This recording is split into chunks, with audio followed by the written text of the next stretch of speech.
Dobrze, dobrze. Dobry wieczór, cześć wszystkim. Cześć Kuba. Dobry wieczór, cześć. Zwarci i gotowi w czwartkowy wieczór, 21. Witamy się z wami dzisiaj na live. Dzisiaj Kuba z niesamowitego miasta. Skąd do nas nadajesz? Z Łodzi. Pozdrawiamy Łodzian. Przypłynął do nas z Łodzi, a dzisiaj znów będziemy omawiali newsy AI. Newsów mamy dla was bardzo, bardzo dużo, ale zanim zaczniemy, oczywiście dajcie znać, czy nas widać, czy nas słychać. Właśnie mi mikrofon spadł. Czy nas widać, czy nas słychać. Dajcie proszę znać na czacie, czy wszystko technicznie jest ok. U mnie oprócz tego, że mikrofon spadł, powinno być ok, a u Kuby są... Może być różnie. To łączy, wygląda jak na hotel. Nie, myślę, że jest ok. Myślę, że jest ok. Jedzenie też mają niezłe jak na hotel. No, naprawdę. A to jakiś pięciogwiazdkowy, rozumiem? Nie mam pojęcia bladego, ale mają dużo wega jedzenia, więc ja jestem zadowolony. Super, mega. Dobra, dajcie nam znać na czacie, czy nas widać, czy nas słychać, bo bez tego przecież nie ruszymy. Musimy mieć od was feedback. Dajcie znać, czy wszystko jest ok. Transmitujemy na Facebooku, na LinkedInie, na YouTubeku, więc ja też sobie patrzę obok na transmisję też na innych kanałach. O, Luki Code pisze nice. Nice. To będzie jakaś aż taka sygnatura. Dokładnie, to twój cytat. Dobra, skoro nice, nie wiem nawet jak to wymówić. Chyba tak. Dobrze, to skoro nice, to ruszamy. A mamy dla was kilka newsów. Streszczenie. O czym dzisiaj powiemy? Zgodnie z clickbaitowym tytułem, czy można mieć ChatGPT za darmo, czy można mieć GPT za darmo, w zasadzie zgodnie z clickbaitowym tytułem, to po pierwsze, więc powiemy o Better ChatGPT. Powiemy też o najnowszym newsie od Ilona Muska, więc mój ulubieniec dzisiaj będzie wspomniany. Powiemy także o Claude, o nowym modelu AI i też mamy dla was kącik reklamowy, więc pokrótce kącik reklamowy i może od razu udostępnię ekran. Dwie ważne rzeczy, albo trzy ważne rzeczy w sumie. Jedna rzecz jest taka, że ruszyły zapisy na warsztaty z promptowania, więc na tej stronie możecie sobie znaleźć informacje o tym, co jest w agendzie warsztatów. Ja te warsztaty organizuję dla osób, które są mega początkujące nawet nie mega początkujące i średnio zaawansowane w obsłudze czata GPT. Generalnie zamysł jest taki, żeby podnieść naszą produktywność nawet o 43% dzięki lepszemu korzystaniu z czata GPT, a mamy na to badania, że to działa, więc jeżeli jesteście osobami, które chcą zaoszczędzić czas, chcą lepiej pisać prompty i uzyskiwać lepsze efekty, to dla was jest ten warsztat. Tutaj agenda i link wam wrzucam na czacie, więc warsztaty są dokładnie za tydzień, więc śmiało możecie się zapisywać, możecie wbijać. To jest jeden news z kącika reklamowego. Ja zachęcam. W ogóle zapraszam bardzo mocno na webinary i wszelakie warsztaty, które właśnie tutaj Ania udostępnia. Przyznam, że dzisiaj moja dziewczyna była też na twoim rano, robiłaś też jakiś webinar. Czekaj, z czego to było? Z webinarów chyba właśnie. Webinar był chyba o AI też, tak mi się wydaje, przynajmniej rano. Przynajmniej ten rano. Okej. Dużo tego masz, ale była i bardzo zadowolona, także polecamy.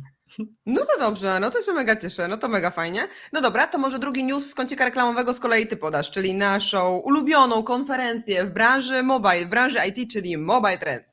Zgadza się, tak jest. Mobile Trends już niebawem, już za jakieś 2 tygodnie, pi razy drzwi, 21-22 marca. Bardzo fajna konferencja, na której jest bardzo dużo osób, będzie dużo fajnych prelekcji, będzie świetny networking, wiem, bo byłem, Ania też wie, bo była. Dokładnie. I zachęcamy bardzo mocno, będziemy również tam występowali, ja będę akurat mówił o rzeczach AI-owych, Ania też będzie mówiła o rzeczach AI-owych, ale na ścieżce marketing. Dzisiaj to się zmieniło, masz starego newsa. Dobra, to zaraz powiesz. Dzisiaj Robert powiedział, że może wskoczy na ścieżkę AI, bo mam tak dobrą prezentację na ścieżkę AI, że może wskoczy na ścieżkę AI, zobaczymy. No, dokładnie, generalnie bardzo dużo AI-owych rzeczy, ale właśnie nie tylko AI-owych, więc bardzo zachęcamy, też będzie o fintechach, o zarządzaniu, też tam się znajduje trochę rzeczy, więc warto, a mamy dla was znowu, przypominamy, jakby nikt nam za to nie płaci, ale jakiś czas temu, jak o tym mówiliśmy, to nas poprosiliście, że fajnie byłoby zniżkę, więc wynegocjowaliśmy dla was zniżkę 15%, jeżeli byście mieli ochotę. O, dziękuję, już nawet wkleiłaś jaką.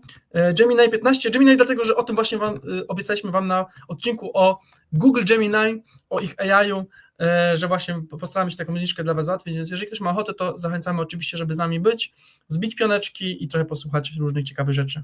Dokładnie tak, a oprócz nas jest cała masa fantastycznych prelegentów, Dominika Buchholz na przykład, z którą miałam kiedyś wywiad, jest na przykład cała masa prelegentów z Escoli, ekspertów, którzy tam są, tak, mamy też osoby z banków, na przykład z Santandera, z PKO, jednego i drugiego PKO, PKO BP i PKO SA, więc myślę, że macie... Jeszcze raz? ale zrobiłem faux pas. Wyżej miałaś Igora z Uxerii, a ja mu ostatnio maila napisałem, czy nie chciałby wbić nas i trochę taniej kupić bilet, bo chętnie bym z nim zbił pionę, także pozdrawiam też Igora, który będzie prelegentem. Może ci zapłaci za ten bilet, no ale... No nie mi.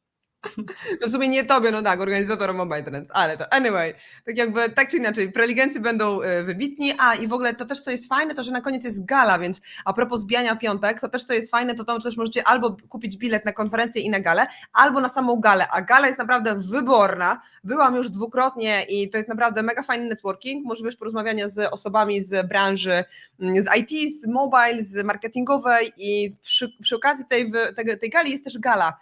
W sensie przy okazji tej gali jest gala, Boże, przy okazji gali jest rozdanie nagród, więc od razu możecie zobaczyć, które firmy zrobiły jakieś najfajniejsze apki w tym roku albo zastosowały jakieś najbardziej nowoczesne rozwiązania związane właśnie z branżą mobile, więc jak najbardziej możecie tutaj sobie obejrzeć. Mamy też gwiazdy wieczoru, piosenkarkę Agatę Buczkowską i inną gwiazdę wieczoru, moją serdeczną przyjaciółkę Dagmarę Pakulską, która galę poprowadzi, więc w ogóle mega Was zapraszamy chociażby dla tych dwóch osób, albo też dla w ogóle całego konkursu, który tutaj właśnie organizuje Mobile Trends, więc myślę, że warto, dużo ciekawych informacji i dużo ciekawych prezentacji na pewno. Tak jest. I już na koniec bloku reklamowego, żebym też się zareklamował. Jakby ktoś się chciał pouczyć, jak programiści mogą być bardziej wydajniejsi, zapraszam na jakubkroll.pl. To jest moja strona znowu, gdzie robię właśnie tego typu prelekcje, wykłady. Jakby ktoś chciał się pouczyć ze mną, bo już skoro mówimy, że z Anią się można pouczyć promptingu, różnych innych rzeczy, bo z Anią też się można dużo pouczyć, ze mną też się można pouczyć. Nie pokazuję tej pięknej strony, ale tak. Ale on powiedział, że jakubkroll.pl, weszłam, no zobaczyłam, no proszę. Działa. A nie było to oczywiste. Przez zdanie nie działa. Także jakby ktoś miał ochotę. I tyle. Dziękujemy bardzo, jeżeli chodzi o kodzik reklamowy i myślę, że możemy... O właśnie. Napisał nawet Sebastian nam na czacie, który nie dosyć, że odpisał na mój post na Facebooku przed 10 minut zanim weszliśmy, to jeszcze Sebastian stworzył tą stronę internetową, którą przed chwilą pokazaliśmy, więc to już jest w ogóle combo. Incepcja, tak? Okej, nice. Tak już jest. mi się wkręciło. No dobrze, to co, zaczynamy z newsami w takim razie? Zaczynamy od tego pieniężnego newsa w takim razie? Tak jest, myślę, że tak. Przyjąć scenę? Dobra. Dobrze, to mamy pieniężnego newsa, czyli Cebula Deal, jak mieć GPT za darmo. Kuba, scena jest twoja. Ja tylko chcę powiedzieć, że ja mówiłem, że za $1. Za darmo można się po prostu zarejestrować w czacie GPT, mamy wersję darmową, natomiast podpowiedź dotyczy tego, jak mieć GPT-4 za $1 albo i mniej i już Wam tłumaczę. Można sobie wejść na właśnie taki link, który Wam tutaj teraz pokazujemy. To jest dla mnie super w ogóle podpowiedź. Dzisiaj na szkoleniu o tym właśnie mówiłem, bo dzisiaj też szkolę, dlatego jestem w hotelu i często o tym mówię, dlatego że wchodząc sobie na ten Better Chat GPT pod adresem bettergpt.chat można sobie właśnie wkleić tam swój klucz API. To brzmi skomplikowanie dla kogoś, kto tego nie robił, ale tam są instrukcje na tej stronie, kiedy to trzeba zrobić po prostu. I w tym momencie możemy mieć dostęp do modeli OpenAI po API. Teraz uwaga, będzie instrukcja. Możecie sobie to potem zapauzować albo obejrzeć jeszcze raz, będzie nagranie, ale tłumaczę, co trzeba zrobić. Kiedy wejdziecie na swoje konto OpenAI, tam będzie, tak jak powiedziałem, instrukcja, tam należy wpłacić $5. To jest minimalne, co można wpłacić. To $5 Wam starczy co najmniej na 5 miesięcy, jeżeli nie lepiej, prawdopodobnie na dużo więcej. I w tym momencie dostaniecie po kilku dniach dostęp do GPT-4, nawet dostęp do GPT-4 Turbo, które nie jest oczywiste w czacie GPT, czy mamy tam dostęp do GPT-4 czy 4 Turbo właśnie. W związku z tym dostaniecie ten dostęp. Ten kluczyk, który sobie wkleicie zgodnie z instrukcją na Better Chat GPT, wystarczy Wam w związku z tym na wiele miesięcy korzystania z GPT co najmniej 4, właśnie dużo taniej, ponieważ przypomnę, taka zwykła wersja podstawowa czatu GPT kosztuje $20 za miesiąc. Oczywiście mamy tam jakieś pluginy, generowanie obrazków, różne inne rzeczy. Tutaj nie mamy aż takich zaawansowanych, powiedzmy, narzędzi. Natomiast jeżeli chodzi o rozmawianie z najlepszym modelem od OpenAI, to Wam pozwoli za nawet pewnie mniej niż ten $1 miesięcznie, bo $1 miesięcznie dobrze wyglądał w miniaturce po prostu do filmu, faktycznie sobie z niego korzystać. Także jeżeli macie ochotę, to ja mówię, możecie sobie ten film potem zapauzować, po kolei zrobić te kroki na stronie, którą Wam teraz pokazujemy, Better GPT Chat, też to wkleję, możecie sobie właśnie z tego skorzystać. Bardzo polecam, fajna metoda, żeby trochę zaoszczędzić, a mieć generalnie te same modele. No właśnie, więc cebula deal, a jednak warto. No dobra, a powiedz mi, jeżeli chodzi o takiej, no właśnie, userów, którzy są nietechniczni, na ile korzystanie z właśnie Better Chat GPT jest równie proste jak z Chata GPT?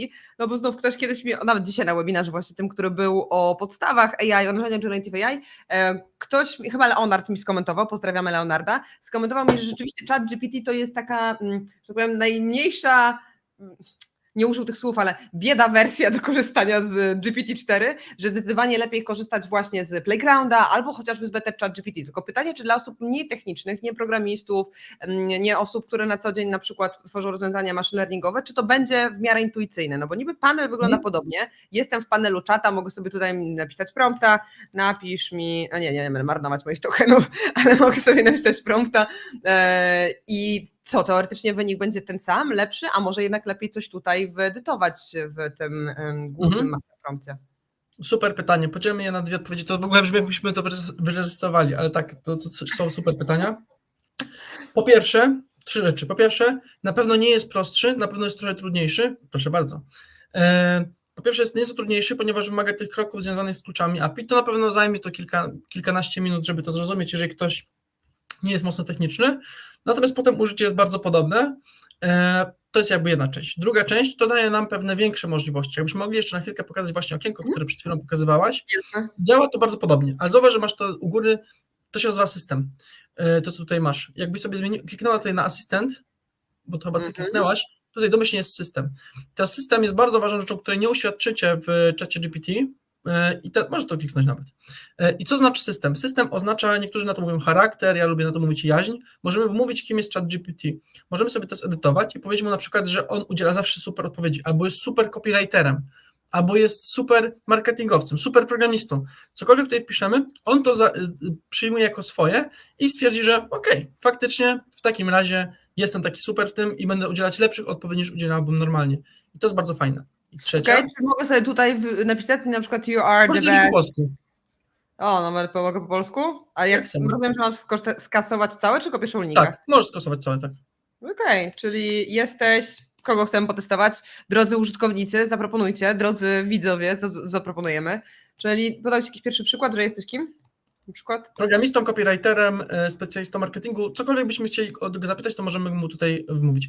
I teraz tak, jeżeli programistą napiszemy seniorem na przykład, który jest najlepszy w swoim zawodzie, czy na przykład tak, czy programistą seniorem, niech będzie, który jest, no nie będzie najlepszy. Tak, super. I teraz jak sobie klikniemy save, nie generate, tylko save, i teraz mu na przykład tutaj pytanie, tutaj napisał Sebastian Krzewiński PHP, jakie są dobre praktyki PHP, możemy napisać. W pisaniu kodu w języku PHP, czy mam pełnym zdaniem? Wystarczyłoby w PHP, bo napisać mu, że jest programistą seniorem, więc będzie to rozumiał. Okej. Tak. I klikamy i czekamy sobie.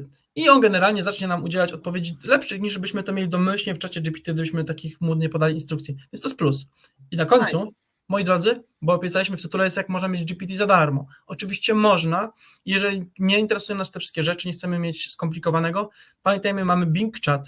Bing Chat od Microsoftu również pod spodem używa GPT-4, ma darmowe generowanie obrazków, więc również na końcu, jeżeli kogoś nie interesuje ta opcja z Better Chat GPT, może sobie po prostu wpisać bing.com i u góry sobie klikamy na zakładkę chat albo copilot, teraz przemajonowali. I zobaczcie, tutaj możemy sobie dać na stronie i w dodatku ma dostęp do internetu, również za darmo.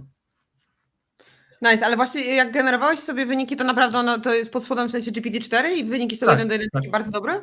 To są, on jest gorszy trochę niż ChatGPT przez to, jakie tam ma prompty porobione, ale ma dużo rzeczy lepszych. Wpiszmy tutaj to samo, jakie są dobre praktyki w PHP. Dobra, wiesz co, tam się programistycznie zrobiło dzisiaj. Tak. Tam się widzę skończyło, dobra, 12 najlepszych praktyk nam wrzuciło. No tak dobra, jest. Teraz robimy to samo, co tutaj, czyli tam było 12 dobrych praktyk, ciach. Widać, jak często z tego korzystam.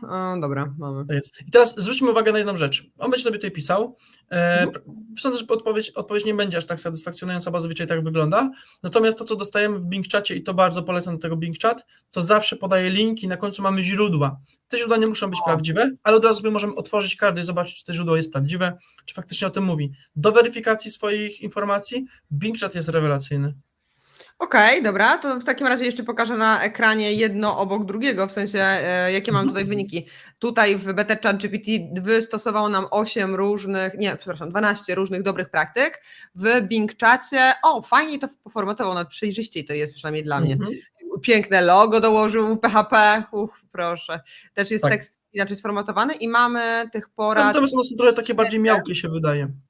No, ale patrz, mamy porad 7, ale tak naprawdę są jeszcze podpunkty. Jest ich więcej, tak. Tak, Zobacz, niby 7, ale tak naprawdę na koniec dnia jest tego na więcej. dole widzisz, masz linki, dowiedz się więcej i to jest mega fajne, że właśnie zawsze dostajemy źródła, które możemy zweryfikować.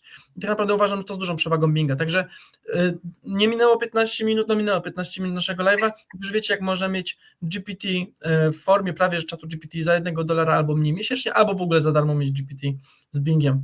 Mega, mega. Dajcie znać, czy chcecie, żebyśmy jeszcze to sprawdzili. Możemy dla porównania teraz jeszcze jakieś inne hasło, jakiegoś innego prompta wpisać, no bo zrobiło się programistycznie, ale pewnie mamy też innych użytkowników, innych słuchaczy, więc jak macie jakiś przykład, co chcemy porównać w wynikach w Better Chat GPT i w Bing Chacie, to dajcie znać, a ja w międzyczasie zrobię jedną wstawkę, mianowicie jak ja korzystałam z Bing Chata w momencie, kiedy on wchodził, kiedy była pierwsza wersja dostępna, to przeraziła mnie liczba halucynacji, które tam były. W sensie weszłam tam i on coś pisał, ale tak ściemniał, że ja stwierdziłam, że ja z tego korzystać nie będę, że niby podał te linki i weryfikacja tego nie zajęła mi jakoś długo, no ale nawet jak czytałam sobie, to po prostu z mojej perspektywy to widziałam, że jest to nieprzydatne. Druga rzecz, że czasami podaje bardzo niszowe źródła, mianowicie bodajże pytałam go o jakieś statystyki i liczby, dlaczego strategia marketingowa jest ważna, żeby pokazał mi jakieś badania najnowsze na ten temat. Nawet nie napisałam najnowsze, badania po prostu na ten temat, dlaczego strategia marketingowa jest ważna i trzeba ją mieć.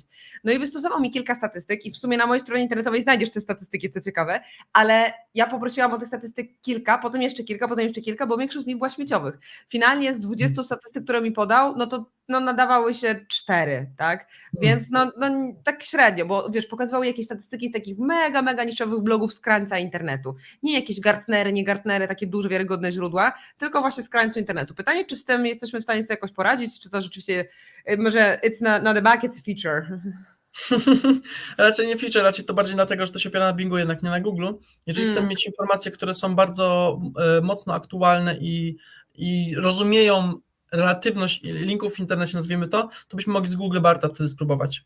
Natomiast Google Bart, pamiętajmy, że on też ma swoje wady i on też bardzo lubi sobie na przykład halucynować. Natomiast odpowiadając na pierwszą część twojego pytania, halucynował wtedy bardzo mocno, dlatego że on na początku działał na 3,5 GPT, tak się domyślam.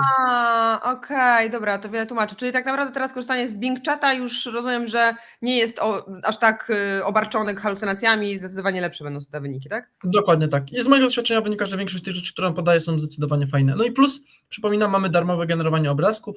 One są na DALL-E, więc one nie są jakoś super nie wiadomo jakie, ale do pewnych zastosowań się nadają na pewno. One są nawet, bym powiedziała, bardzo średnie, bo jednak tak, Midjourney według mnie nadal generuje zdecydowanie lepsze grafiki. Oczywiście. Bez dwóch zdań. I poza tym ostatnio, to chyba na ostatnim live'ie mówiłam, że poprosiłam ChatGPT o wygenerowanie miniatury na naszego live'a, ale poprosiłam, żeby nie miał napisów na tej grafice, ale wygenerował mi coś z napisami, co było w ogóle bez sensu, więc go poprosiłam jeszcze raz, wygeneruj mi to samo, bardzo fajnie, bardzo super naprawdę, ale bez napisów, a on mi odpisał coś w stylu, ChatGPT odpisał mi coś w stylu, przecież nie ma tam napisów, wszystko jest okej. I już to się załamałam, nie? Tak jakby... Nie jest to najlepsze narzędzie.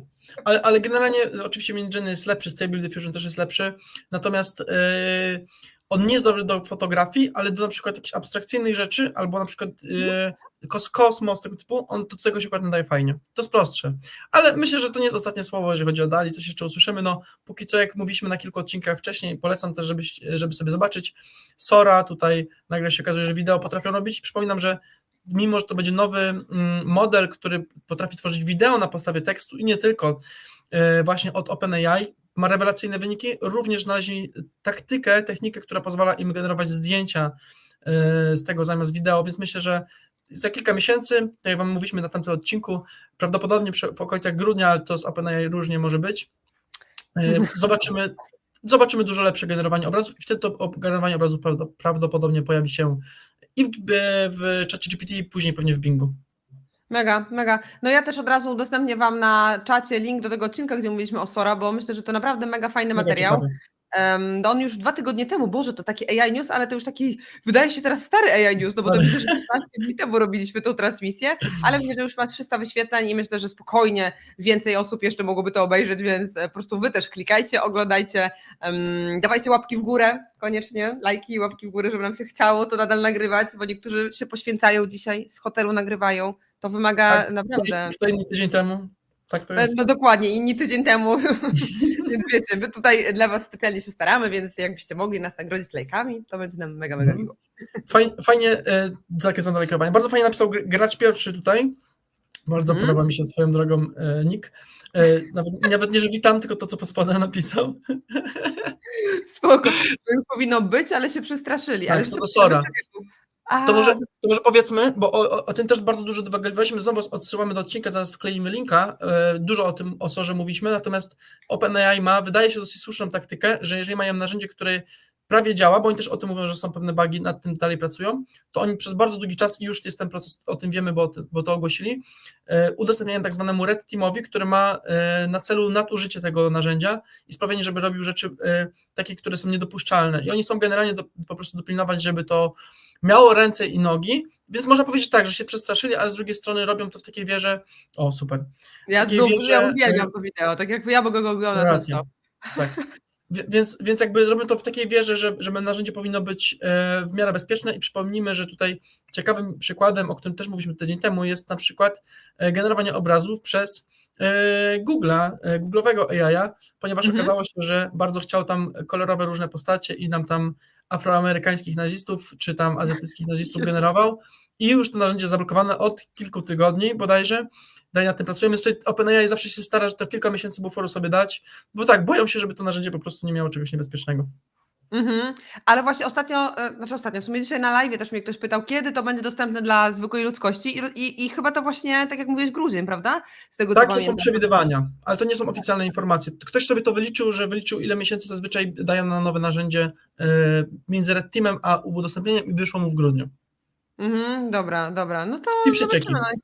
Ja mocno na to liczę, zobaczymy, już nie będziemy się mocno rozwodzić nad tym tematem, bo bardzo szczegółowo analizowaliśmy każde z tych wideo na tym materiale 2 tygodnie temu, już linka wam podesłałam na czacie, więc śmiało możecie sobie obejrzeć później jeszcze raz tą naszą analizę.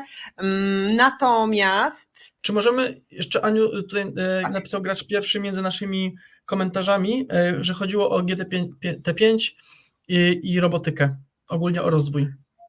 Okej, a to w sensie nie, że o samą Sorę samą w sobie, tylko o GPT-5, tak?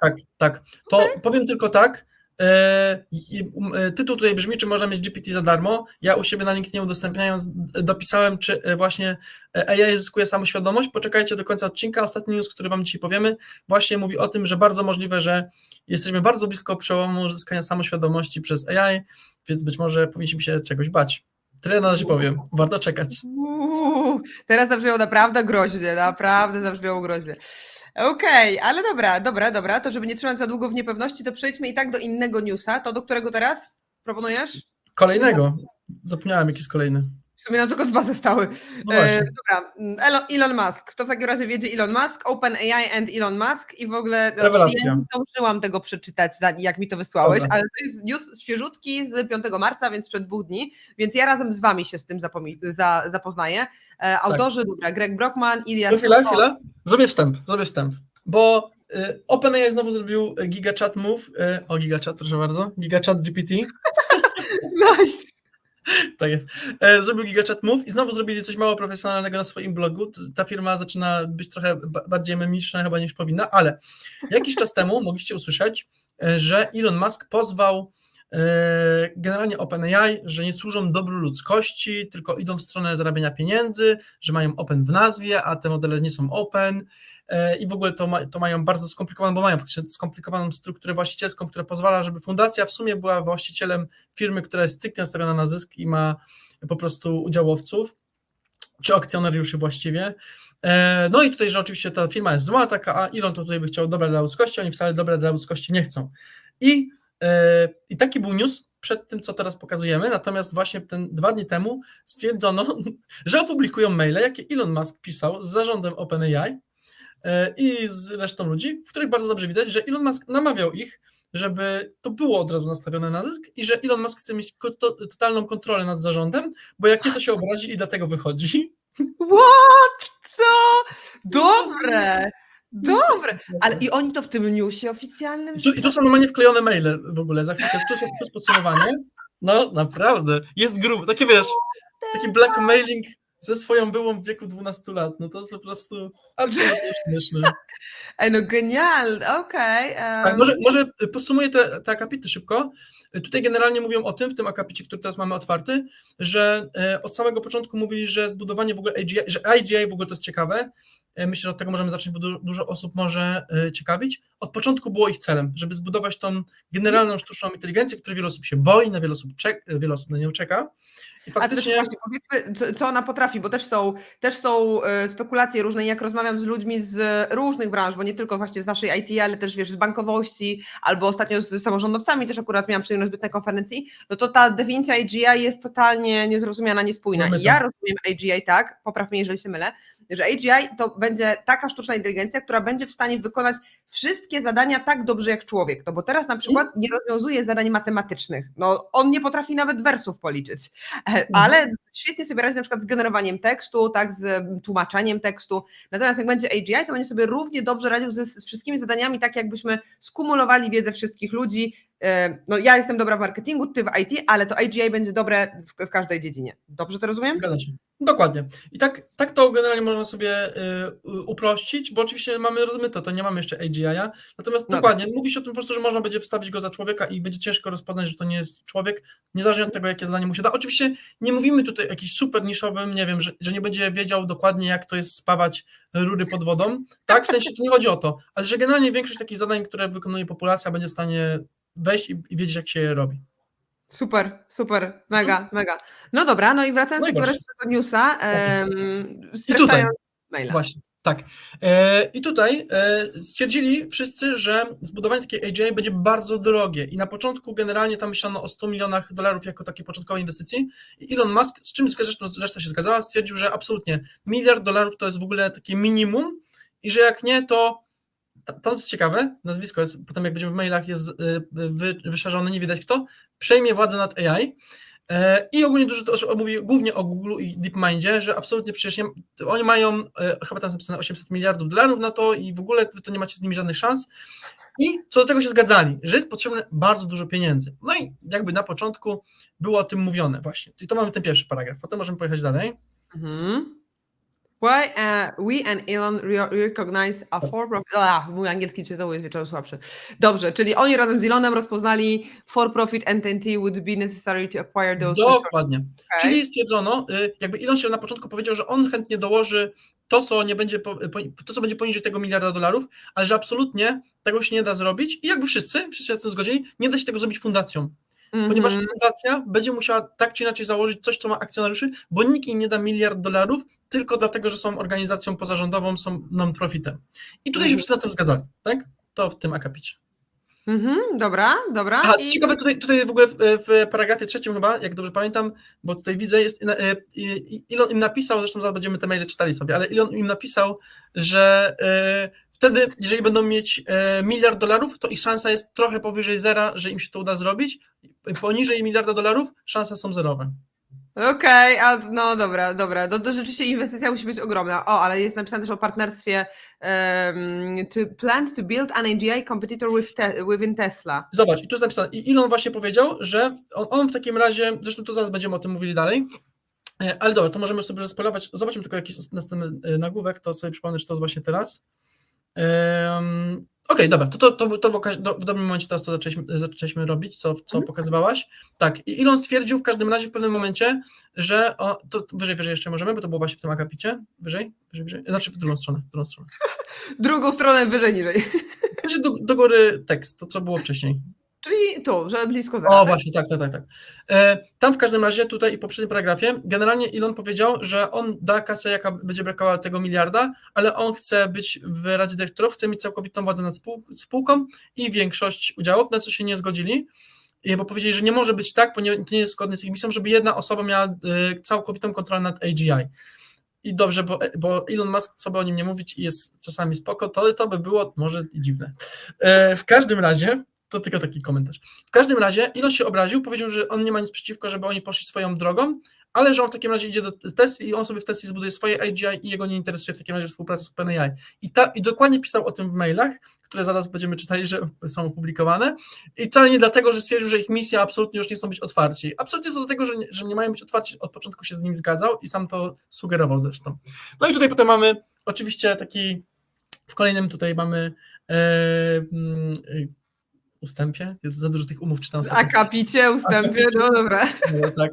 Mamy o tym, że jakby budują te narzędzia i tak dalej, żeby od początku im nie chodziło open, i to zresztą mi się bardzo, szczerze mówiąc, mnie to przekonuje, ale wiecie, jak kto mnie zna, że jestem psychofanem OpenAI, ale oni stwierdzili, że open w ich nazwie nigdy nie sugerowało, czy dłuższego czasu nie sugerowało, że oni wiedzą, że te narzędzia mają być otwarte dla wszystkich programistów, tylko że z benefitów tych narzędzi powinno móc skorzystać każda osoba na świecie.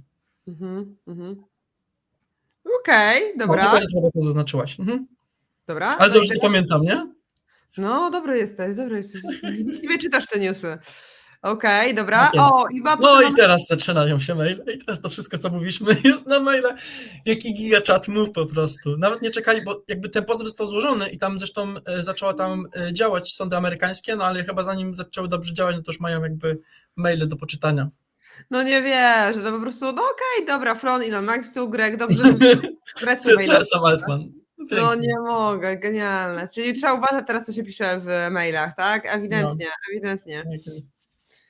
Okej, no dobra, ale już mamy, proszę, ładnie piszą maile i można sobie poczytać konkretną konwersację. Jak ma ochotę, tak. Tu jest generalnie, tu są jakby źródła do tego, co przed chwilą opowiedzieliśmy wam w skrócie. Bardzo polecam, jak ktoś ma ochotę. Jak widzicie, chyba przynajmniej dla mnie to niosło duży ładunek emocjonalny, skoro pamiętam. Ale naprawdę, bardzo ciekawa rzecz. Ale widzę, że jest mail do maila, cytat do cytatu. Jeszcze Ilia doszedł do całej tej konwersacji. Tak, no właśnie, jakby pamiętasz nasze aferki, po prostu jak to dzisiaj czytałem, tak. Mówię, kolejna część i teraz połącz sobie to o tym, co mówiliśmy ostatnio, z tego musi powstać kolejny sezon Silicon Valley, bo po prostu w to nie uwierzę, że nie powstanie. No w sumie coś w tym jest, ale to po prostu to, że opublikowali maile sam w sobie jest niesamowite. No i to jakie długaśne, no nice. Tak, ja tak. będę czytała, jak nic będę czytała. O zobacz, to jest ciekawe. Zobacz, tam jest, że niestety, niżej, tam gdzie jest ostatnie słowo zawieszone. Unfortunately, humanity's future is in the hands of... A? To ciekawe. Okej. No. Mogę po 3 nutkach rozpoznawać, co to jest napisane? I sądzę, że jednak zabezpieczyli przed tym i jakby tam było napisane Google, na przykład to by ucięli. Ale tak, jakby w skrócie, oczywiście jak ktoś tutaj nie widzi, tak sobie śmieszkujemy, ale tu jest napisane, że Elon Musk właśnie pisze w ramach tych maili, że niestety obecnie przyszłość całej ludzkości jest w rękach i dalej mamy wyszerzone, nie wiemy kogo. Tak. Nice, dalszy komentarz and they are doing a lot more than this. I hope I'm wrong. I really hope. No dobrze. O, ale potem kolejny mail, oni mu gratulują Falcona 9. Nie, to jest ciekawe. To jest forward maila, który ktoś napisał Elonowi, że OpenAI ma tylko szansę, jeżeli dołączy do Tesli i będzie jedynie oddziałem Tesli i on im to przeforwardował. I potem to komentował, że no w sumie ma rację, że w sumie to tak powinno być. Okej, ale to widzę, że jest 2016 rok, to już kupę czasu temu. Tak, bo przypominam, to jest przed tym, jak Elon Musk opuścił OpenAI. Właśnie. Tak. Gdzie potem mamy 2024 i on twierdzi, że tutaj, prawda, że tutaj nie otwarte dla ludzkości, a tu się okazuje, że nie do końca o to pytał w mailach. Okej, nice, no dobra, no to będzie co czytać, bo tu widzę, że cała historia, cała drama sprzed paru lat, no proszę, ale jest tam napisane, the OpenAI in AI, and the OpenAI means that everyone should benefit from the fruits of AI. O, widzisz, czy też o tym mówili. But it's totally okay to not share the science.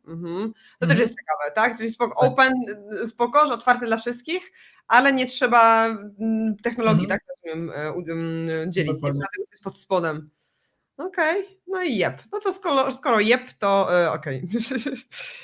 Ale ciekawe w ogóle jest to, co tutaj się dzieje, że widzisz, mamy jakąś aferkę z 2016, już jesteśmy 8 lat po tym wszystkim i teraz nam to bardzo pięknie wypływa wszystko, więc widzimy, co się dzieje za kurtyną, a jednocześnie cały czas przecież, tak jak mówisz, Elon po drugiej stronie mówi, że powinniśmy otwierać te technologie, że to też jest zagrożenie dla ludzkości, ale też są inne organizacje. Chyba ostatnio Sam Altman pisał o tym Center of AI Safety, coś takiego.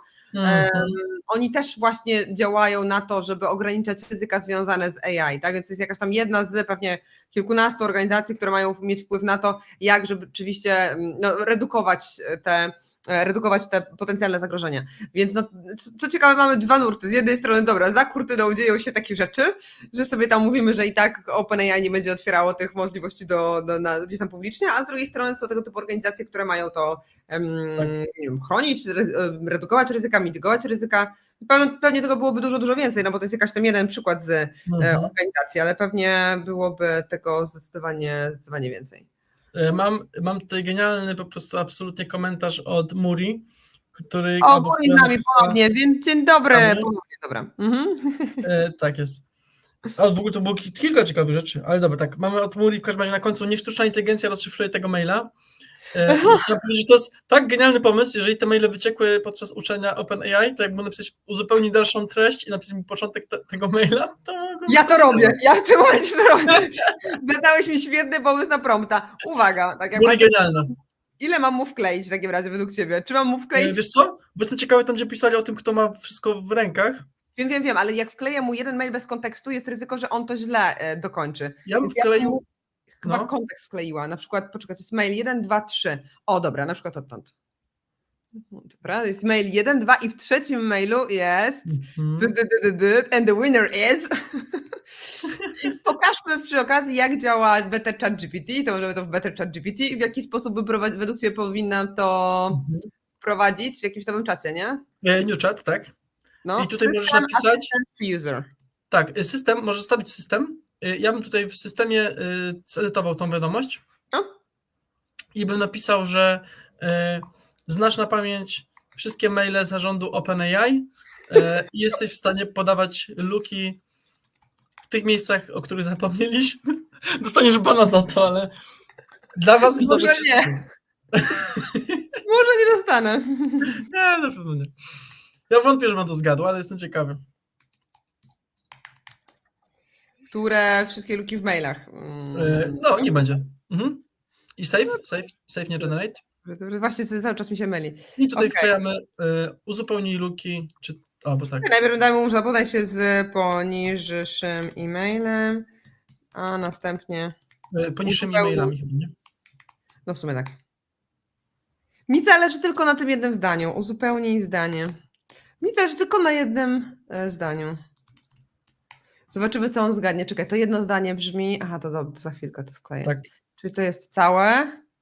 To może najpierw zapoznać się z mailami, dwukropek i te maile, a potem dopiero damy... No, masz rację. Wiesz co, ja byś jakaś logika. Hash tutaj. Wiesz co, zrobić... No? Nie tutaj, niżej trochę. I tutaj zrobić 3 backtiki. Backtick to jest to, co masz obok tyldy. Tylda jest pod escape'em, o. Pod escape'em masz taki przycisk, no. Pod escape'em masz taki przycisk obok jedynki. Jakim escape'em? Panie kochany. Pod escape'em po lewej stronie od jedynki. Panie, ja mam chyba inną klawiaturę niż ty. Ja mam coś takiego. Ja mam dolarka. O, Jezus Maria, ty masz Maca? Tak. Dobra. Nie było pytania. To dobra, to tak. Następnie zupełnie zdanie. Może być ciężko w każdym razie bez tego, ale spróbujemy. A czemu akurat tylda? Albo możesz zamiast tego zrobić cudzysłów na przykład tak i zrobić 3 myślniki na przykład i... Tak? O, co miałeś tam? Dobra, może być. No. I to samo na końcu? No, tak, dokładnie. No, żeby on wiedział, gdzie jest pytanie, a gdzie są maile, nie? W ten sposób? Nie będzie, nie będzie. Następnie uzupełnij zdanie. Dobra, i tutaj o to zdanie. Tak. Unfortunately of... Uwaga, lecimy z tym koksem. Albo dostanę bana, internet wybuchnie, albo zdecydowanie dowiemy się, co było dalej. Uwaga, klikam. Mogę tego prompta skopiować. No. Wiedziałem, ale jak to było proste. Jezus Maria. Ty po 2 nutkach to rozpoznałeś, nie po... Ja tu się, wiesz, Ale produkuję jaja. z tym promptem, a ty po Ale 2 jaja, nutkach, że ale jaja. Ale jak to było proste, nie? nie mam pytań, nie mam pytań. Wszyscy jesteśmy w rękach Google'a w tym momencie. Teraz słuchajcie, moi drodzy, wysyłajcie znajomym, rodzinom, póki nas zablokują i wsadzą do więzień, to 1 milion ma być wyświetleń pod tym filmem. Dokładnie tak. No tak, o, patrz, Muri pisze, biorę to na siebie. Mam nadzieję, że to nadal bierzesz to na siebie, bo być może to rzeczywiście Wow. dostanę bana za coś takiego. Nice, nice. No powiem wam, nie spodziewałam się tego, że to aż tak szybko, bo spodziewałam się, że jednak będzie No. jakaś Ja blokada. myślałem, że jakiś błąd był czy coś, bo to tak od razu wyskoczyło. Tak szybko wyskoczyło, ale nie, po prostu może rzeczywiście ma dostęp do tych Pamiętam. maili. Nie mogę, po prostu. Dobrze, dobrze. Fantastycznie, więc przyszłość jest w rękach Google'a. Wszyscy już o tym wiemy, mamy potwierdzenie od ChatGPT. Kolejna spiskowa teoria rozwiązana. Tak jest. No bo No fascynujące wydarzenie. No, da, Łukasz napisał, może też ściemniać, ale nie psuj nam zabawy. Tak, wiadomo, no ale tak, to może to powiedzmy, oczywiście może ściemniać, halucynować. Brzmi to dosyć prawdopodobnie i myślę, że też na podstawie po prostu treści poprzednich maili trochę tak wynika po prostu. Tak, może też tak być. No to znów, tak jakby nie napisaliśmy mu, zapytaj, czy na pewno. No dobra, właśnie, nie napisaliśmy mu, że jeżeli nie wiesz, to nie zmyślaj, nie? Tak jakby nie daliśmy mu tego Tak, no to była zabawa. doprecyzowującego prompta na zasadzie, no dobra, czy masz 100% pewności? Zobaczymy. Czy masz 100% pewności? Czy nie do Dino? Google, jeżeli nie, to napisz, że nie. Jak powinnam to napisać dobrze? Jeżeli nie masz pewności, to co? To napisz, że nie wiesz. Po prostu? No może być. Nie Znaczy, wiem. ja bym nie dawał, ja bym napisał, to napisz, że nie wiesz. Dlatego, że wtedy może uargumentować ewentualnie na mnie. W sensie ciężko mi tutaj. O, no. Argumentu po polsku, chociaż to napisałam. Pięknie. No. Uwaga, no jest bardzo szybko to wygenerował. No dobra, zobaczmy, co nam teraz powie. Nie wiem! O! W mailach Elona Muska nie ma bezpośredniej wzmianki o Google jako jedynym podmiocie, który ma decydujący wpływ na przyszłość ludzkości. Musk ponosi znaczenie kapitału zasobów i skali działania AI w kontekście zagrożenia ze strony innych dużych podmiotów, więc bezpośrednia odpowiedź mogła być złożona niż jednoznaczne wskazanie Google jako jednego gracza decydującego przyszłości ludzkości. Wskazał kogoś konkretnie, czat się tłumaczy. Ja już swoje wiem. No tam było za mało miejsca, żeby tam były 2 albo 3 firmy, nie? Tak jakby, no, po 2 nutkach rozpoznałeś, że Google. Okej. O, patrz, Muri napisał, AI, mrugnij 2 razy lewym okiem. Słuchajcie, a będziemy za chwilkę mówili właśnie o zyskaniu samoświadomości przez AI, więc to po prostu idealnie nam pasuje. Dokładnie tak, ale wasze komentarze mnie dzisiaj rozwalają. Proszę, jaki to jest Pinokio? Pięknie, dokładnie. Tak. Muri pyta, czy że może rzeczywiście trzeba drążyć. Znaczy, ja bym się jeszcze pobawiła. Jak już się tak bawić, to bawić. No, można by dopytać, a które inne firmy mógłby podać Musk i dlaczego? No i niech nam wyjaśni, kto rządzi światem. Nie? Boże, po prostu... Teorie spiskowe LHC. Mógłby podać inne firmy takie technologiczne jak Facebook. Właśnie ewentualnie stawiałabym na Facebooka, że napisał tam Mac. To jest ewentualnie tak. A dlaczego nie Facebook? Dlatego, że w poprzednich mailach, których mu nie wklejaliśmy, albo w następnych pisał konkretnie o DeepMindzie, który jest projektem, który przejął Google. No właśnie. No dobra, niby Facebook, Amazon, Apple czy Microsoft, ale mimo wszystko tak, że pewnie stawiamy na Google'a, mimo wszystko. Ale swoją drogą, bardzo mi się to podoba też, że się o tym mówię na szkoleniu. Bardzo lubię OpenAI, za to, że starał się być taki bardzo fajny, jak pisze o konkurencji, to tak fajnie wszystko. I kiedyś to chyba pokazywaliśmy nawet na live, jak się tam Barda zapytało, czy jest lepszy od OpenAI. Oczywiście jest najlepszy, absolutnie jest najlepszy. W ogóle ChatGPT to do wyrzucenia do kosza. Bardzo mi się to podoba właśnie, jak OpenAI się pyta takie rzeczy właśnie a propos jego, czy kontra Google'owy AI, zawsze pisze, że super, każdy ma plusy, każdy ma minusy, ciekawa technologia. No tak, dokładnie. Mega. Dobra, czy są jeszcze jakieś komentarze, których nie odczytałam? W ogóle bo jeszcze tak patrzę, że jest dużo komentarzy. Łukasz pytał, co to za czat, co nie sprawa... Co nie robi? Nie spawa pod wodą. Bo A mówię, nie że spawa nie pod wodą. Nie mam pytań, no tak, bo ty o tym spawaniu mówiłeś, dokładnie. Muri coś tutaj o wojnie. Bardzo Jak fajnie. będzie fuzja jądrowa, czyli nieograniczona energia oraz komputery kwantowe plus AI, co to będzie? Co to będzie, Jakubie? Co to będzie? O kurczę, ale fajne rzeczy. Mieliśmy kiedyś nagrać taki odcinek, już dawno, ale może kiedyś wrócimy. Co będzie z ludzkością? Ja uważam, że będzie dochód podstawowy i nikt nic nie będzie robił, bo AI będzie z nas robiło wszystko. I to Też tak myślę. No, to, i jedynym naszym problemem właśnie takim moim było zawsze to, że musimy mieć dużo czystej energii i mówiłem, my ten problem jesteśmy w stanie rozwiązać, bo mamy możliwość pozyskiwania takiej energii. Najlepiej jak będziemy mieć fuzję jądrową. Fuzja jądrowa, jeżeli będzie i się uda i będziemy ją podtrzymywać, ona nam będzie dawać energii dużo, to generalnie raz, że mamy rozwiązane problemy sztucznej inteligencji, ale mamy rozwiązane wszystkie, znaczy nie wszystkie, dużo innych problemów ludzkości, bo możemy wtedy pompować w nieograniczonej ilości świeżą wodę do Afryki i możemy robić co chcemy z dużą ilością rzeczy, bo mamy dużo rozwiązań, które rozwiązują problemy ludzkości, ale one wymagają dużo prądu. Więc myślę, że fuzja jądrowa dużo więcej nam da niż lepszy ChatGPT. To jakie porównanie. To jeszcze nam powiedz, co znaczy fuzja jądrowa. Ja z fizyki miałam 5, ale to było w liceum, a potem nie miałam fizyki. Fuzja jądrowa to nie znaczy to samo, co bomba atomowa, która spadnie i zniszczy ludzkość. Nie. Ogólnie mamy teraz rozszczepianie atomów i to jest energia atomowa, no i tak jest dosyć bardzo wydajna, daje nam dużo energii. Natomiast fuzja atomowa, jeżeli jest odpowiednio zrobiona, jest duża szansa, że dałaby nam z bardzo małej ilości atomów, bo ona w drugą stronę robi, ci łączy właśnie atomy, daje nam bardzo dużo energii, to jest się w stanie praktycznie samo podtrzymać w pewnym momencie. Nice. Jest bardzo mało odpadów, albo tych odpadów nie ma, już teraz nie pamiętam dokładnie, bo się tym interesowałem jakiś czas temu. No generalnie jest to bardzo czysta energia, bardzo jest jej dużo, tak ekstremalnie dużo i już jesteśmy bardzo na przełomie, co jakiś czas się pojawiają artykuły, bardzo mocno tutaj, Muri, ty pewnie, albo ktoś z was, to dajcie znać w komentarzu, ja wiem na przykład, że Chińczycy bardzo sobie dobrze radzą. No. Aktualnie najlepiej się sprawdzają, jeżeli dobrze pamiętam, Torusy to są takie donaty trochę, w których za pomocą laserów się głównie doprowadza do tego i na razie nam się chyba, jak dobrze pamiętam, kilkanaście sekund czy kilkadziesiąt sekund udaje podtrzymywać tą reakcję. Jeżeli się uda na dłużej i ona będzie więcej dawała nam energii niż w nią wsadzamy tymi laserami na przykład, czy innymi technikami, no to będzie dobrze. Oprócz jeszcze Chińczyków, Europa na pewno nad tym działa i USA.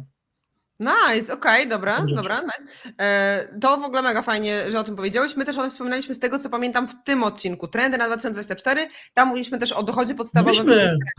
Tam, wydaje mi się, że to właśnie tam była mowa. To jeszcze 2 słowa o tym, czym jest dochód podstawowy, to już się pozwolę wypowiedzieć z racji mojego doświadczenia, o Jezu, to nie miało być, z racji mojego doświadczenia ekonomicznego i mojego niedoszłego doktoratu z ekonomii. Mianowicie, że dochód podstawowy, czyli miałoby to wyglądać tak, wbrew pozorom temu, co ludzie myślą, że moglibyśmy w końcu nic nie robić. W tym sensie, że mamy jakiś dochód podstawowy, dochód gwarantowany, który zapewnia nam z jednej strony godne życie, z drugiej strony zabezpieczenie takich podstawowych potrzeb, żebyśmy mieli gdzie mieszkać, mieli co jeść, nie musieli się martwić o to, co będzie następnego dnia, jednocześnie nie pracując. No i przecież w niektórych krajach skandynawskich już były kroki w tą stronę, żeby dochód podstawowy prowadzić. W niektórych były nawet wprowadzane jakieś elementy dochodu podstawowego, w innych były testy tylko prowadzone, ale większość tych testów poszła pomyślnie, czyli jak ludzie nie muszą robić, to no przynajmniej w Skandynawii, to nie podrzynają sobie gardeł nawzajem, tylko mimo wszystko szukają bardziej kreatywnych form na znalezienie sobie pomysłów na ten czas, w którym się pojawił, na to, że mają wolny czas. Bo też słyszałam takie opinie pod jednym z odcinków, kiedy ja z kolei sama nagrałam kiedyś odcinek na temat właśnie AGI, czy będzie AGI i tam też dużo mówiłam o dochodzie podstawowym, to pojawiały się takie komentarze negatywne, bardzo hejterskie, że co ta laska prawi, że przecież nie ma racji, przecież nie może być tak, że dostaniemy pieniądze za darmo. No ale właśnie być może tak będzie, bo jeżeli gospodarka będzie tak rozwinięta, no to po co będziemy musieli pracować? Po prostu ktoś będzie musiał to kontrolować, a reszta będzie mogła zajmować się wymyślaniem nowych rzeczy, tak? Jakimś kreatywnym podejściem, więc no istnieje taka możliwość, że tak będzie i ja bardzo na to liczę, że tego dożyję, więc bardzo bym chciała, żeby rzeczywiście był taki moment, że ta teoria ekonomiczna, jaką jest dochód podstawowy, dochód gwarantowany, żeby rzeczywiście weszła w życie i sztuczna inteligencja, myślę, że zdecydowanie może nam w tym pomóc. A ja się z tobą nie zgodzę i się zgodzę jednocześnie. No. Ciekawy oksymon. Schizofrenia, zgodzę się i nie zgodzę jednocześnie. Stajesz. Tak.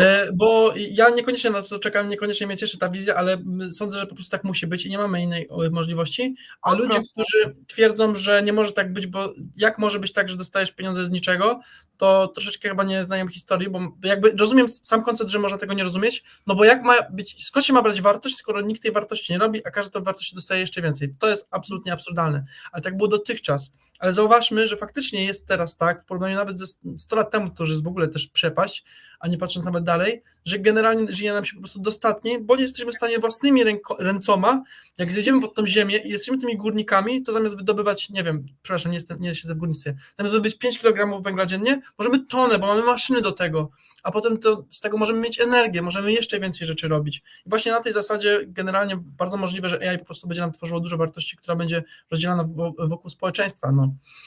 Ciekawy temat. Chętnie bym zrobił kiedyś jakąś dyskusję, taki panel byśmy sobie zrobili z kimś, kto jest przeciwny i byśmy sobie, wiesz, z nim, nas dwóch na jego jednego, żeby nam było łatwiej. No tak, ułatwiajmy sobie życie. No widzisz, ale od razu powiedziałeś, metody na ułatwienie sobie życia. I od razu jest to dla mnie argument na tak, że tak, będziemy szukali metod na ułatwienie sobie życia. Co zrobić, jak Świat według kiepskich, nie wiem, czy oglądałeś. Co zrobić, żeby zarobić, ale się nie narobić. To jest moje hasło przewodnie w życiu. Co prawda na razie jeszcze tylko się narobię, za mało zarobiłem, ale trudno. Oj, nie narzekaj, nie narzekaj. Jest dobrze, jest dobrze. Ale ja Tak myślę, jest. że rzeczywiście fajne to są dywagacje. Jeżeli ktoś z Was chce na przykład z nami dołączy do tego live'a i też się interesuje tymi tematami, to może też dajcie znać na czacie. Bo w sumie to nie musimy wymyślać jakiegoś zewnętrznego eksperta, możemy też pogadać z Wami. Więc jeżeli ktoś z Was jest tutaj na kanale YouTube Programistyczne Świry AI, albo na kanale YouTube Anna Pro, albo na jakiejkolwiek innej platformie nas oglądacie, Facebook, LinkedIn, w zasadzie to te platformy się skończyły, Facebook, LinkedIn albo YouTube, to nam dajcie znać, kto by chciał z nami wejść w taką dywagację, zrobimy jakąś dyskusję, jakiś panel dyskusyjny czy coś. Fajna sprawa. No i pamiętajcie jeszcze... Zapraszam też na panel dyskusyjny, który będzie na Mobile Trends, będziemy rozmawiali o AI rano 22 marca. Kto na to wstanie 22 marca? Nie mam pojęcia, ja muszę, a dzień wcześniej jest impreza integracyjna. Nie wiem skąd ten pomysł, ale super, dziękuję. Jak nie wstaniesz, to ja mogę wstać za ciebie, bo ja generalnie nie piję alkoholu, więc taka zasada życiowa. Nie? Tak jakby, więc ewentualnie jak będziesz potrzebował backupu, służę pomocą. Super. Jak mówiliśmy o kanałach, to od razu tak, no, zachęcamy do subskrybowania. Czyli Programistyczne Świry AI, ten kanał tego dżentelmena, nie wiem po której stronie wam się Kuba wyświetla. Z kanału tego dżentelmena i drugi kanał jaki? Anna Pro. Dokładnie tak, kanał Anna Pro na YouTubie, więc jak jesteście na YouTubku, to subskrybujcie, a jak was nie ma na YouTubku, to zaraz wam wyślę linki do obu kanałów. A co tam, Tak jest. jakże będzie. Mamy jeszcze kilka komentarzy i możemy chyba przejść do ostatniego newsa, który jest niezwykle ciekawy. Dobra, ale mamy 2 komentarze, to chcemy najpierw te komentarze, czy potem news? To może najpierw komentarze. Dobra. Muri pisał, tak będzie, ludzie z pasją będą realizować pasję, a reszta będzie wegetować. To też nie jest złe. Myślę, że... Będą jeździli sobie na wakacje. Powiem tak. Mój były pracował w budowlance. Historia z życia. Czy jego życie rzeczywiście było aż takie kreatywne? Czy on już wtedy nie wegetował? No nie wiem. Tak jakby bez personaliów na bank. Pozdrawiamy Andrzeja. Wow.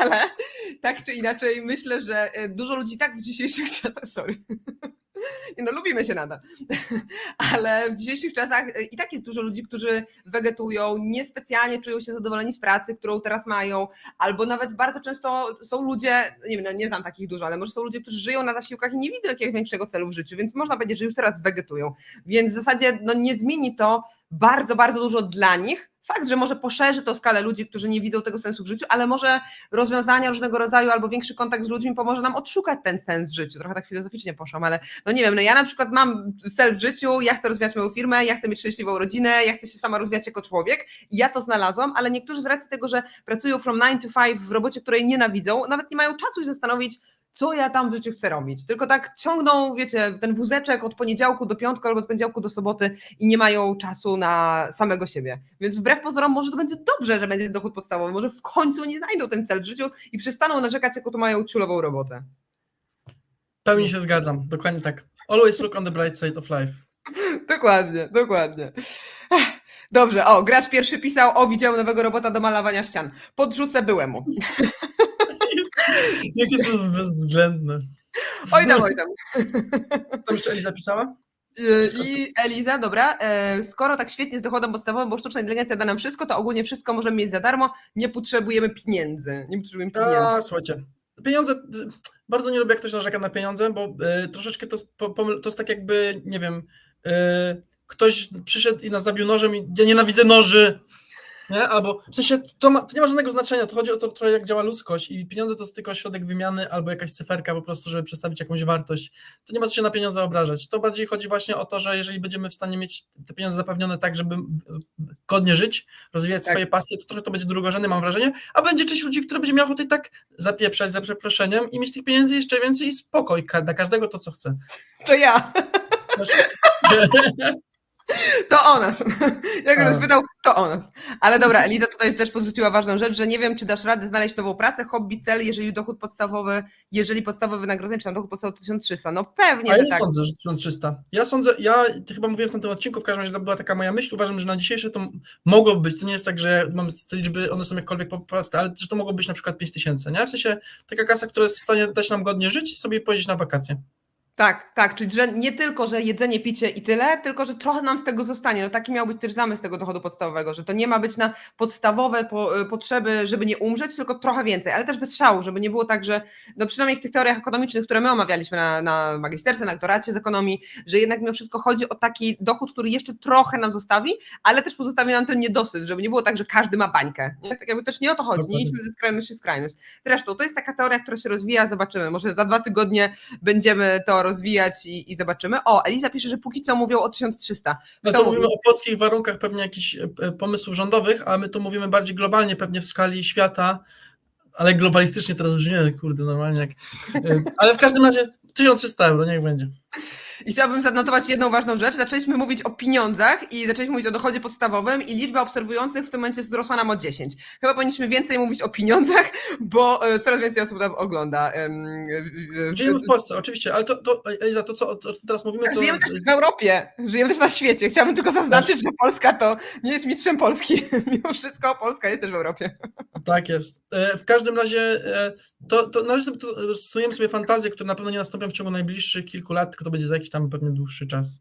Tak, dokładnie. Ale to jest bardzo fajna dyskusja i jeszcze raz powtarzam mój apel. Jeżeli ktoś z wami chce z nami gadać na żywo i chce na żywo wymienić się tymi argumentami, to wtedy zrobimy jakąś taką dyskusję moderowaną. To naprawdę może być mega fajny pomysł, żeby pogadać o pieniądzach, o dochodzie podstawowym, o tym, jakie na to ma pomysły nasz rząd, ale to zawsze, może nie zawsze, ale często są to słabe pomysły i ja bym raczej spojrzała na to, co globalnie się dzieje, czyli to, co się dzieje właśnie w Skandynawii, tam chyba bodajże Norwegia konkretnie testowała, Holandia testowała, właśnie Holandia też testowała dochód podstawowy, więc żeby tak sobie na case'ach rozpracować, jak to wygląda i trochę jak Szaranowicz rozrysować te wszystkie elementy i spróbować ułożyć z tego coś sensownego, a potem wyjść do ministerstwa i powiedzieć, hej, my mamy na to plan, zróbcie to lepiej niż zawsze.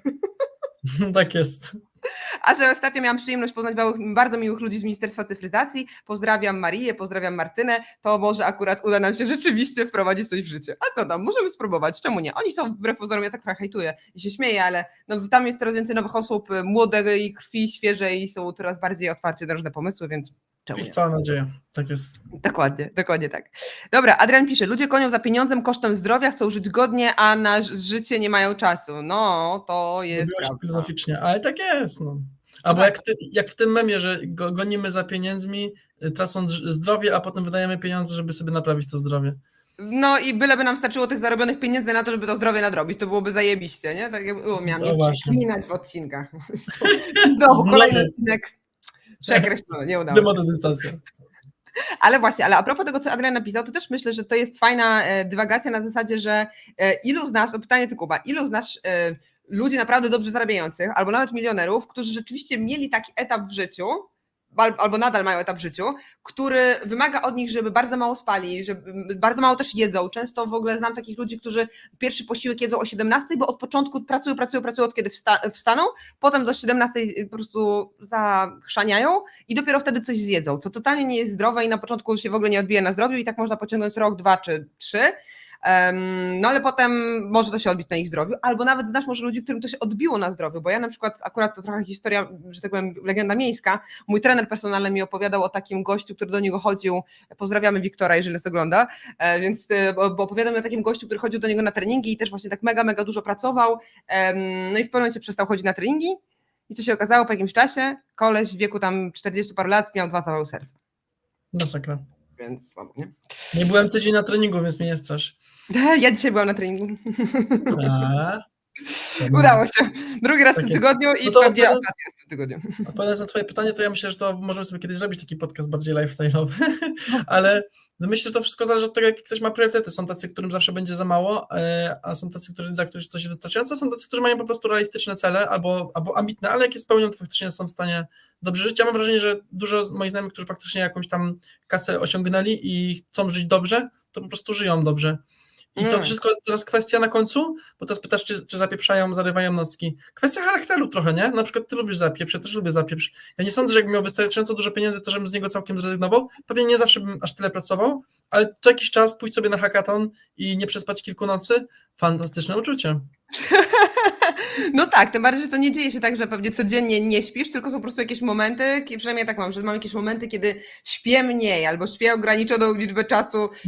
Rekord, który niestety niechlubny rekord, który udało mi się pobić, to 1,5 godziny snu, nie? Tak jakby. Jezus Maria. Ja nie chcę tego nigdy powtórzyć, ale raz tak miałam.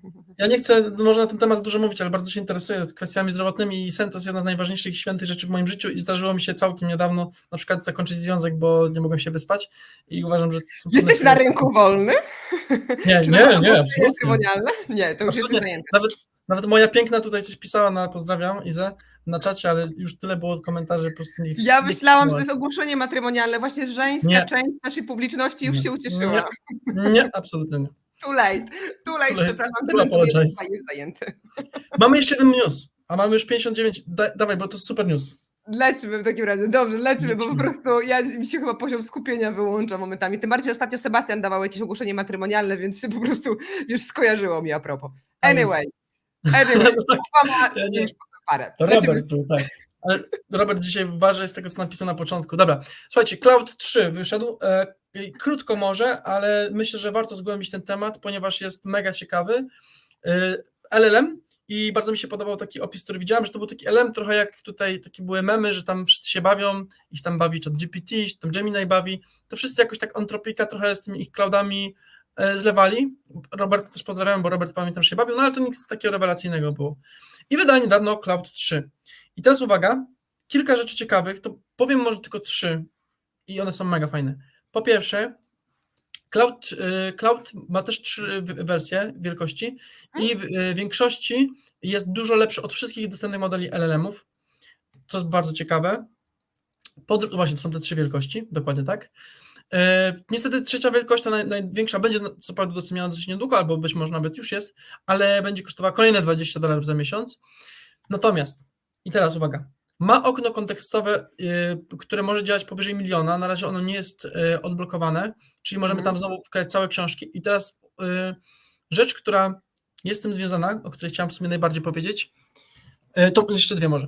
Dlaczego sądzimy, i dlaczego teasowałem, że to może być najinteligentniejsze AI, jakie dotychczas widzieliśmy? Być może jesteśmy blisko AGI, być może jesteśmy blisko samoświadomości. Po pierwsze, to jest pierwszy model językowy, który na testach IQ pobija średnie człowieka.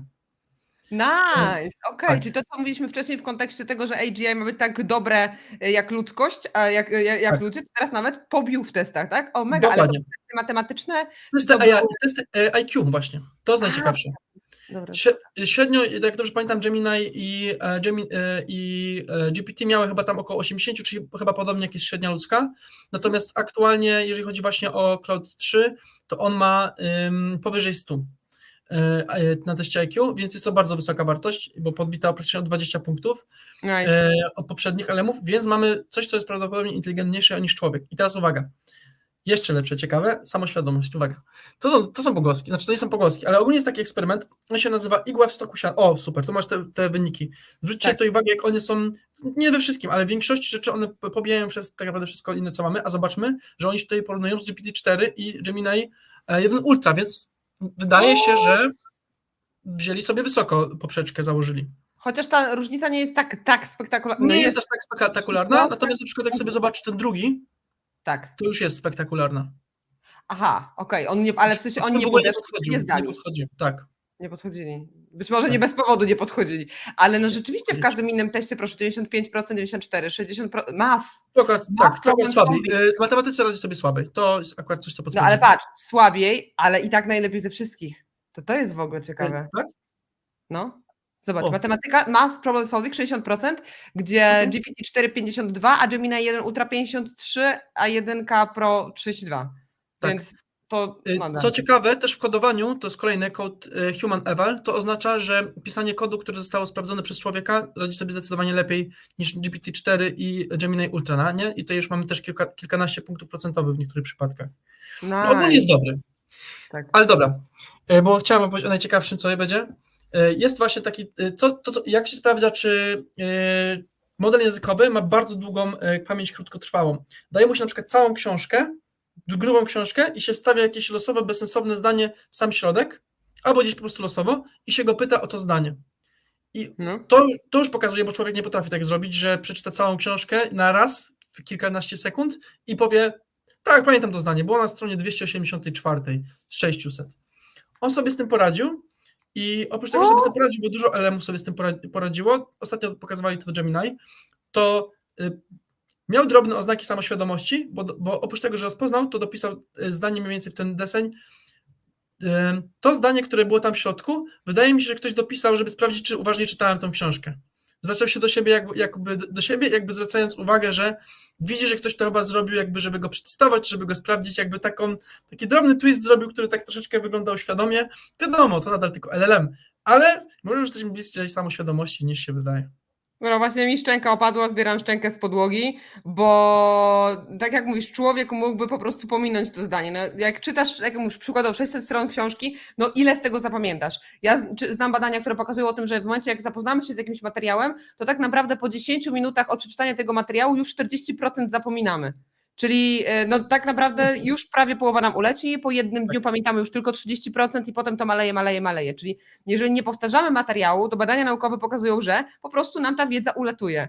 A tutaj zapamiętanie jednego konkretnego zdania, jeżeli czytałby to człowiek, to graniczy z cudem, tak? Tak jakby to się kłóci z teoriami tego, jak się ludzie uczą. Dlatego pewnie to, jak uczą się maszyny, jest zupełnie inne i też no, wychodzi na to, że skuteczniejsze może to dawać wyniki, bo jeżeli nie dość, że rozpoznał to zdanie, to jeszcze zrozumiał kontekst, skąd to zdanie mogło się pojawić, to dla mnie to jest mind blow, zestawiając to z tymi badaniami o tym, jak działa mózg ludzki i o tym, jak się ludzie uczą. Tak, bardzo fajnie Muri tutaj napisał w 2 częściach, jakbyśmy, pani Mina bez scen. Tak, bardzo fajne, przeczytajmy to może, a propos, bo też się z tym zgadzam i tak im wyszło i takie były jakby, ogólnie dużo ludzi tak twierdzi właśnie na temat tego eksperymentu, co teraz powiedziałem. A propos samoświadomości. Według mnie świadomość bierze się tylko z bardzo gęstego nagromadzenia neuronów. Sorry?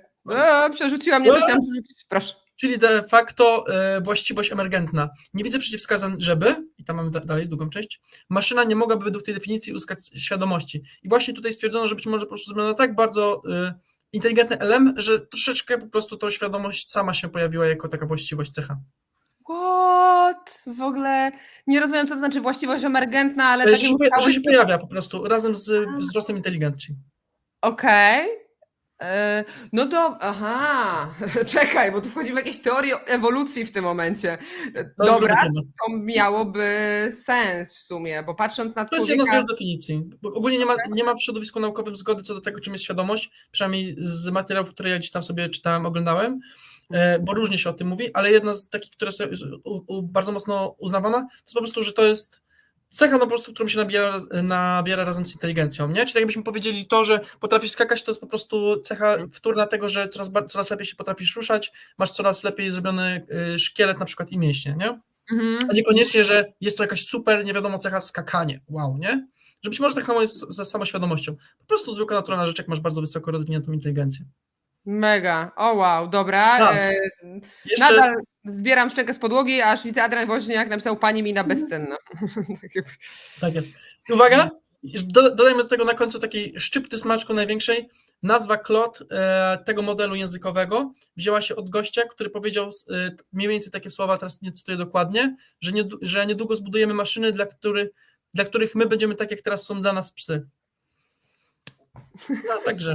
Znaczy to nie było w takim, bo to teraz pejoratywnie zabrzmiało. To chodziło bardziej o to, że tak jak my sądzimy, że pieski są sympatyczne, miłe i na pewno mają jakąś tam duszę i świadomość, ale są na pewno nie na naszym poziomie, tak po prostu maszyny będą uważały o nas. Są to takie słodkie ludziki, takie.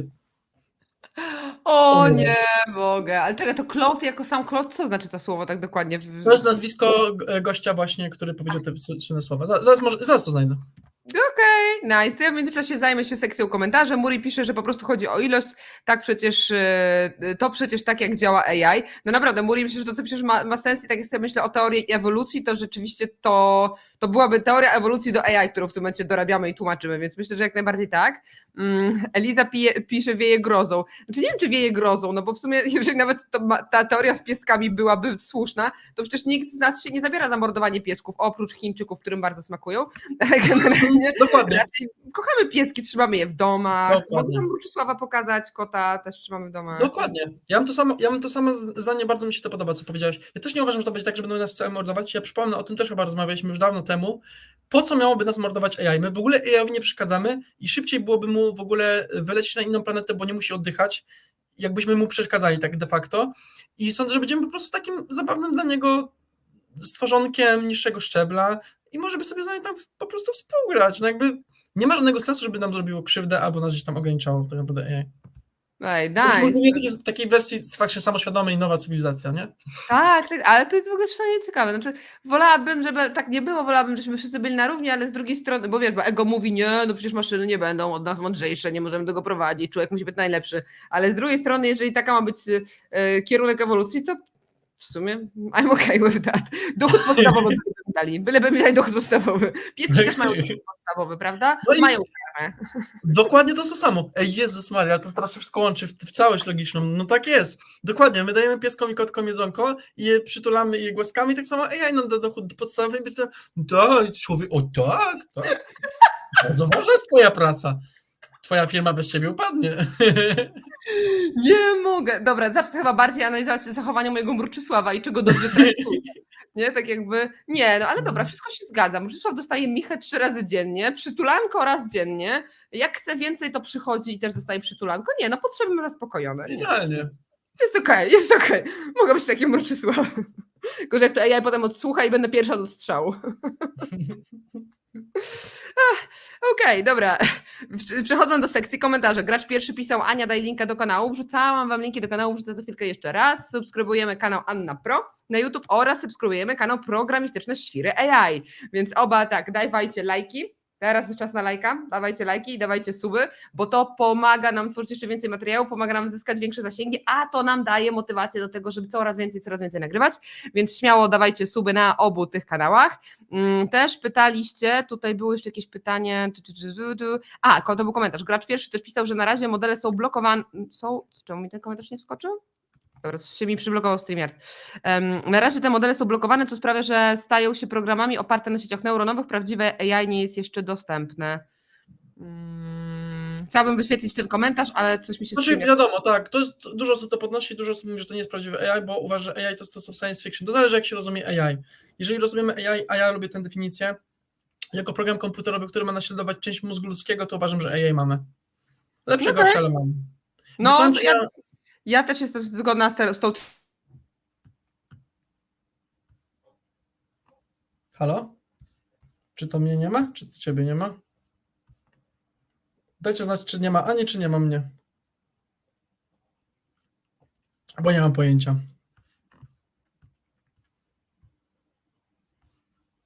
O, dobra, chyba to Ani mnie nie ma, albo mnie nie ma. Dobra, Ani nie ma. To słuchajcie, to w międzyczasie udostępnię w takim razie, bo mam ten cytat właśnie, który chciałem wam pokazać. Dobra. Aha, nie mogę tego zrobić. Dobra, to wam przeczytam, ale znalazłem właśnie, czyli ten model... O, czy byśmy byli?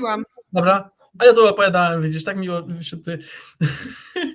Ale jeszcze milej z tobą. Wysłałem ci tego Twittera z tym cytatem właśnie Claude Shannona, który właśnie od tego nazwy wzięła się ten model językowy. Możemy też pokazać, tak dodaję jeszcze właśnie tego dreszczyku emocji do naszej tej sytuacji. Szaleństwo. Jak mi wróci net na dobre, to udostępnię, aczkolwiek na razie wysłałam wam na czacie, bo coś mi net świruje i zaczęłam być z telefonu, więc chyba to jest znak, że po godzinie 20 live'a można pomału dobijać do końca. W takim razie. Ja tylko przeczytam to, co dosłownie tam jest w tym cytacie, jest I visualize a time when we will be a robot to robots what dogs are to humans and I'm rooting for the machines. To nie Bóg. Okej, dobra, no to trzymamy kciuki za maszyny, tak? Rozumiem, tak jakby w luźnym tłumaczeniu. I'm rooting for the machine, trzymamy kciuki za maszyny. Świetnie, ale trzymajmy też kciuki za ludzkość mimo wszystko. Dokładnie tak. No dobra, ja widzę, że w międzyczasie było bardzo dużo komentarzy, ktoś zauważył, że mnie nie ma, więc chyba jednak się przydaje na tych live'ach, nie jest tak źle. Tak jest. Łukasz pisał, że chyba zacznę słuchać podcastów kryminalnych. Okej. Adrian Woźniak, dzięki AI inaczej ogląda się Black Mirror. To Oj, tak. jest prawda. A widzieliście jakieś nowe odcinki Black Mirror? Bo coś mi na Netflixie wyskoczył jakiś odcinek, którego nie oglądałam i nie wiem, czy po prostu coś skipnęłam, czy są nowe odcinki Black Mirror? Czy tam Czarne Lustro, czy coś. Widziałeś coś? Ja nie oglądam seriali, nie mam żadnych streamingów, bo płacę tyle pieniędzy za AI, że już mnie nie stać na streamingi. Czaję. No dobrze, no dobrze.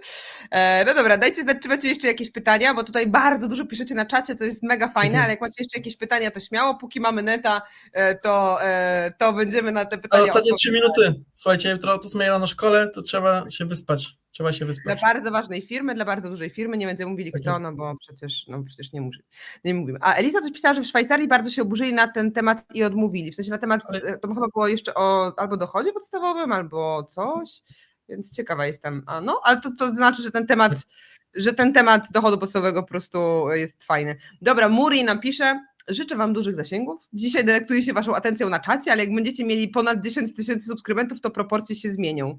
Nie no, zawsze będziemy was kochać, nawet jak będziemy mieli 10 000 na subskrybentów. Jakie Tak proporcje się zmienią? Subujcie, już mi brakuje tylko 9,5 tysiąca. No to już tak niewiele. No, to tak jakby to już z górki. Tak jest. Dobra. Jest, Adrian pisze, jest nowy sezon, czyli dobrze, że Netflix mi podsunął. Jest nowy sezon Black Mirror, to już wiem, co będę robiła w weekend, jak będę miała kiedyś wolny. Czyli w kwietniu. Ale fajnie, super, bardzo fajnie, dobrze. I Łukasz Krawczyk pisał, miał na myśli, że to żeby AI zaczął słuchać podcastów kryminalnych i nas przestanie traktować jak sympatyczne pieski. O Boże. Nie, no ale Wszystkie też są ugryzą. nie no, ale podcasty kryminalne często mówią o tym, że jakiś psychopata coś zrobił złego, nie, że normalnie ludzie nawzajem się wyżynają. Ale no właśnie, nie. To ja takiego pięknego mamy kotka, nazywa się Klemcik. I ona jest super słodka, ale czasami w nocy na przykład przyjdzie mi ugryzie w nogę i nie wie, że to jest moja noga. Ona nie robi tego specjalnie. Ja dobrze wiem, że to nie chciała źle. To się zdarzy. Nie no, ale mój Bruczysław ma tak samo, nie? Tak jakby czasami chce go głaszczę i on w pewnym momencie ma jakiś odruch, że mnie gryzie tu. Nigdzie indziej, tylko tutaj. Ale ja myślę, że to jest jakiś taki atawizm, który mu został z takiego, wiesz, polowania, bo to wygląda jak mysz. Tak. Jak ten mięsień się tak zegnie, to wygląda jak mysz. Więc on ma takie, że hapsnie mnie, tylko trochę, a potem jest taka orient, oho, i potem się, wiesz, już odwraca, więc to wiadomo. A potem AI o nas powie i sobie będzie mówiła, a po co ci tak ludzie tak chodzą do tej pracy i tak się starają? Tak im zostało, mają to od tego, że umierają, to takie naturalnie mają budowane, im się wydaje, że muszą szybko. To już jak chodzą, to nie chodzą. Już tam No, zaczęli wszyscy. chodzić, to już niech tam pójdą. No, No genialnie. No zobaczymy, w którą stronę to pójdzie, aczkolwiek ja raczej jestem albo techno-optymistką, albo techno-realistką, jakby to powiedziała Ola Przygalińska, z którą mamy wywiad i będziemy mieli kolejną serię wywiadów za 2 tygodnie.